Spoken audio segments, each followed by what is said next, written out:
Ladies and gentlemen, children of the interwebs out there, Sebastian Envy, strong style, cinephile, and what is behind the rather precipitous drop of Ant-Man and Wasp Quantumania?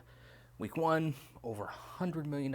Week 2, a nearly 70% drop, and it came in far away from the reigning champ from this past weekend, Cocaine Bear. Let's geek about it for a scant few minutes.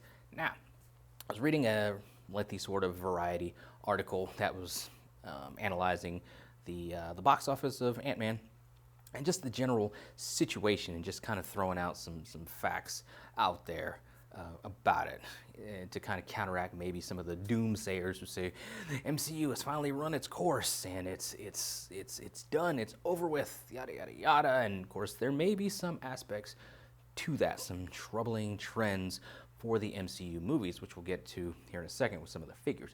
But one of the things that the Variety article pointed out is that the demo that Cocaine Bear was going for, young men, for the largest demographic they were going for, was kind of the demo that they were going for with Ant-Man. So some of that got sucked into Cocaine Bear. One of the points that was made was Ant-Man's $100 million, actually a little over $100 million, is half of the budget, the $200 million budget for Ant-Man and Wasp. And a lot of these Marvel movies tend to make a good bit of their money back in that first week. And then, of course, they drop off a little bit. So it's kind of normal now. You're used to, I mean, I've seen drops of like, from just other movies, your 45s and your 50s and your 60s. But this drop actually eclipses the drop from week 1 to week 2 of the Justice League, the theatrical release. So I guess Snyderverse cultists can celebrate that win, that victory. But looking at some of the other drops as pointed out by this article, Black Widow had a 67.8% drop week 1 to week 2. Thor: Love and Thunder, 67.6 drop week 1 to week 2. Spider-Man: No Way Home, 67.5% drop week 1 to week 2. And Doctor Strange in the Multiverse of Madness, 67% drop. So they suffered similar declines. So then there's that fact, and those movies in particular, with No Way Home, especially Multiverse of Madness, you kind of had to go in knowing some of the story of what's going on with Parker, where he's at in those movies, with Wanda, Scarlet Witch, where she's at, especially coming out of WandaVision. You got to kind of go WandaVision and then Doctor Strange, Multiverse of Madness. So having to have people, having to rely on people checking out all these different alternate like media stuff, like the TV shows on Disney Plus, are we getting to the point of diminishing returns with that? Are people getting tired of having to chase down, the rest of the story somewhere else? They just want to go to the movies, sit in the movie, and be entertained in a total sort of vacuum, and they're not getting that anymore. Or it's to the point where just things are spiraling a little bit too big. Because even with the MCU before, which to be fair, there really was no Disney Plus and shows and content they were creating for Disney Plus. So they had to be more contained. Now they can be a little bit more expansive to the MCU and the world of the MCU and the world building that they're trying to do. Now we're getting the multiverse into things, which is a whole other layer of things. Is it just too much for people who simply want to go to the movie, be able to enjoy the movie, the hour and a half, 2 hours, whatever long movie for what it is, and not have to worry about, okay, did I see this?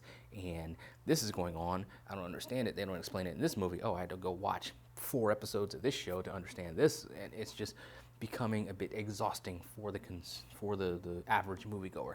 That I can understand. And that I think they really have to take a hard look. And it seems that they're kind of doing that, because they've said that there's going to be kind of a slowdown of shows that they're going to put out this year, starting this year. And I think that hopefully that creates a tighter sort of narrative, because again, we're getting into the multiverse. Now the multiverse has potential to be cool and kind of give us different things, and hopefully the X-Men, the Fantastic Four, they'll be coming in kind of following this multiverse stuff. So hopefully things go strong, so there's still the appetite, the desire, the box office returns for these movies to then get to through Phase 5 to then get to Fantastic Four and X-Men, the stuff that we're waiting on. But they just need to kind of simplify things. I'll admit it. I mean, I follow everything. I'm a huge Marvel geek. A lot of people out there just geeks, nerds for the subject matter, for the source material. So we're going to follow what they're doing. Regardless if we have to go to Disney Plus, we have to go to this outlet or that outlet. We'll do the work to put in this, to follow the story. Not everybody's going to put in the work to follow the story. And I think that's where they got to stop assuming that people will and just make it easier for the average moviegoer, the average mainstream audience that they're trying to pick up along with the diehards. I mean, will they do that? It remains to be seen. It remains to be seen sort of what this third week box office is going to look at. One of the figures, again, that was pointed out by this Variety article is that additionally, theater owners who set their prices for movie tickets have started to charge more for blockbuster movies during opening weekend. As a result, second weekend drops in attendance compared to ticket sales aren't necessarily as large as they appear, according to studio sources. So that could be a thing. The fact that they're charging more could be a thing that keeps people at home and keeps people kind of waiting for the movies to hit the discount theaters or to just come home to streaming whatsoever. I mean, coming out of the last couple of years and just not going to the movies to see the movies on the big screen, streaming them at home, it's been cool from a convenience standpoint. Don't have to deal with other people, although some of these movies are just meant to be seen. Some of these blockbuster movies are meant to be seen on a giant screen, and a 40-inch, 52-inch, 60-inch screen just may not cover it, to be fair.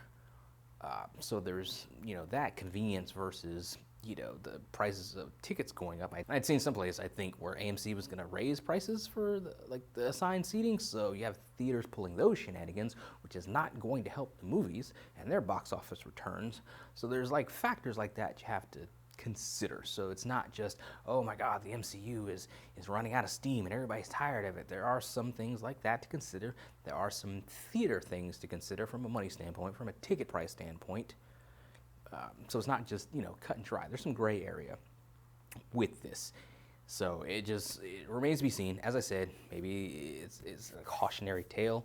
We'll have to see the next Marvel movie that comes out and sort of what's the week 1 to week 2 drop with that. And again, we'll see how Antman does for the remainder of its theater run, if it makes the money back that was budgeted and more. But then again, it's Antman, so you can't expect every Marvel movie, just because it's a Marvel movie, to do gangbusters, because some of these characters aren't A-listers in the eyes of the mainstream public. It's Antman. The first movie was kind of low-key. Second movie is still kind of low-key. Third movie, even though they went big with it, and I've seen where Evangeline Lilly had a suggestion for the fourth movie, if there is one, is to go smaller, and I think that's what they need to do. They got a little too big with this. I can understand it because it's kicking off Phase 5 and the multiverse and all that kind of stuff, but things going forth don't need to be as big. That's the thing about sequels. They always go bigger and bigger and bigger. Look at Fast and Furious. It's trying to go bigger and bigger and outdo the last one, and it's just, you get to a point of diminishing returns and trying to outdo the previous movie. You lose sight of what made the previous movie, or movies, if it's a threequel, good in the first place and appealing in the first place. So you don't want to lose all that. So it remains to be seen sort of what things do going forth for the Ant-Man movies, for the MCU as a whole. Will this kind of teach them to better focus on the here and now and just making it a single, solitary, enjoyable movie experience without the world building?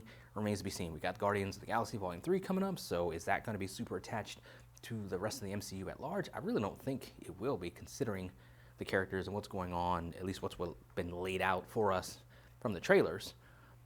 It's safe to say that's more of a one-off, if an MC movie could be like a one-off, a self-contained type of, threequel. Just remains to be seen how it all plays out. I don't know. I don't know. Nobody knows. But I guess we'll find out together. But those are some of my thoughts on it, scattered as they often are. What do you guys out there think? Let me know in the comments below. Follow me on social media. Talk to me there. Talk to me here. Until next time, let us geek.